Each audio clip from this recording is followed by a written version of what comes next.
Hai, perkenalkan nama saya Wanson Erik Saputra dengan NIM 1933019 Universitas Katolik Musicalitas Fakultas Ilmu Kesehatan Prodi S1 Keperawatan. Baiklah, di sini saya akan menjelaskan materi tentang analgetik antipiretik. Antipiretik ini merupakan obat yang dapat menurunkan panas atau untuk obat mengurangi suhu tubuh yang tinggi. Obat golongan ini bekerja dengan cara menghambat produksi prostaglandin di hipotalamus anterior yang meningkat sebagai respon apa adanya. Pirogen endogen, contoh obat antipiretik yaitu paracetamol, panadol, paracetamol, paraco, fraxion, tramadol, jacoldin, poldamid, dan lain-lain. Analgetik adalah obat yang dapat mengurangi rasa nyeri tanpa menghilangkan kesadaran. Nah, jadi bisa disimpulkan analgetik antipiretik ini adalah obat yang mengurangi rasa nyeri dan serentak menurunkan suhu tubuh yang tinggi, menghilangkan rasa sakit atau obat-obat penghilang nyeri tanpa menghilangkan kesadaran, dan akhirnya akan memberikan rasa nyaman pada orang yang menderitanya. Cara pemberantasan nyeri ini ada 3 macam.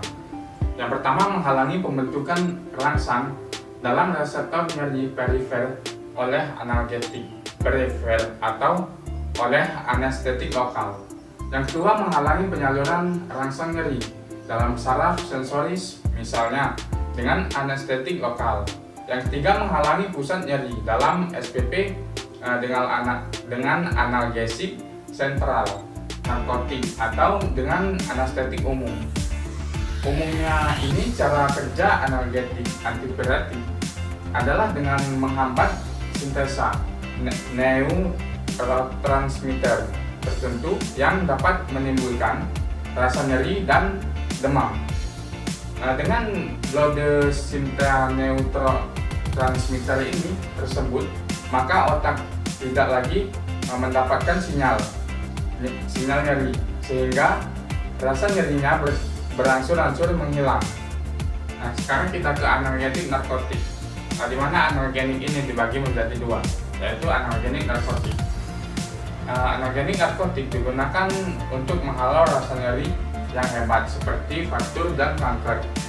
Jadi pada kanker umumnya diobati menurut suatu skema bertingkat 4, yaitu yang pertama, obat perifer non-opioid atau peroral rektal, paracetamol, acetosal. Yang kedua, obat perifer bersama kodein atau tramadol.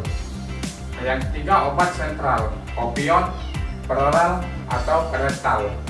Yang keempat, obat opioid dengan CO analgenikum seperti psikofarmaka, amilipidilin, levopromain atau prednison. Morfin dan pendingin merupakan analgetik narkotik yang paling banyak dipakai untuk nyeri yang menimbulkan mual dan muntah. Contoh analgetik narkotik yang sampai saat ini masih digunakan di Indonesia. Ada morfin HCl, kodein tunggal atau kombinasi dengan paracetamol, fentanyl HCl, pentilidin, dan tramadol. Kita ke anestesi.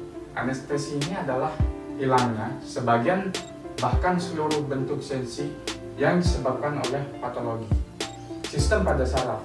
Anestesi ini menggunakan obat inhalasi dan intervena atau lokal yang menyebabkan bagian organisme yang mati. Tujuan melakukan anestesi ini adalah yang pertama, agar menginduksi hilangnya kesadaran dengan menggunakan obat hipnotik yang diberikan secara intervena dan inhalasi. Yang kedua, agar pada saat operasi anestesi yang cukup lama waktunya dapat seimbang. Yang ketiga, agar dapat mempertahankan fungsi fisiologis yang penting dengan cara menyediakan jalan napas yang bersih dan pemantauan fungsi vital. Yang keempat, jelaskan agar pasien aman pada saat melakukan operasi. Nah, sekarang kita ke Antasid di sini mempunyai pengertian senyawa yang dapat menetralkan atau menurunkan asam lambung. Antasid ini ialah bersifat basa karena terdapat radikal OH. Antasid sistemik ini adalah yang terdapat ion dan ionnya dapat diserap oleh usus halus sehingga dapat mengubah keseimbangan asam basa dan elektrolit yang terdapat dalam tubuh manusia dan dapat terjadi alkosis. Secara klinik, antasid dibedakan menjadi dua bagian, yaitu antasid kuat dan antasid tidak kuat. Antasid kuat merupakan antasid yang memiliki aktivitas netralisasi asam yang efektif, sedangkan antasid tidak kuat merupakan kapasitas netralisasi pada lambung yang kecil. Maka dari itu antasid menjadi tidak kuat. Kita ke antibiotik.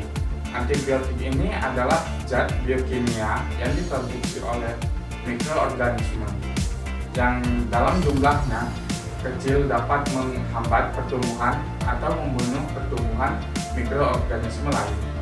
Prinsip menggunakan antibiotik ini adalah yang pertama berdasarkan infeksi, hasil pemeriksaan mikrobiologis, pemberian antibiotikal tanpa pemeriksaan mikrobiologis dapat didasarkan pada educated guess berdasarkan faktor pasien, fungsi ginjal dan hati, riwayat alergi, daya tahan tubuh terhadap infeksi, daya tahan terhadap obat, usia, wanita hamil, dan menyusui. Pensilin diperoleh dari jamur Penicillium Rhizogenium.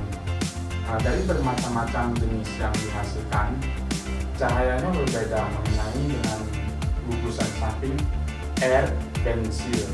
Penicillin ternyata paling efektif. Penicillin terdiri dari bensil penicillin dan phenoxymethyl penicillin. Ini dibagi menjadi dua. Yang pertama bensil penicillin, yang kedua phenoxymethyl penicillin. Terus penicillin tahan penisilinase. Ini juga dibagi dua. Yang pertama cloxacillin dan yang kedua flucloxacillin. Kita lanjut ke antidiabetik. Diabetik ini merupakan obat yang digunakan oleh penderita diabetes lanjut usia, serta obat ini dapat mengandalkan diabetes mellitus yang merupakan suatu penyakit kronik yang mempengaruhi metabolisme karbohidrat. Ada dua kelompok obat antidiabetik, yaitu insulin, terus hipoglikemi oral, obat presparik sintetik yang merangsang insulin. Oke, sekian informasi yang dapat saya sampaikan. Bila ada kekurangan dan kesalahan, saya minta maaf. Sampai jumpa di video berikutnya.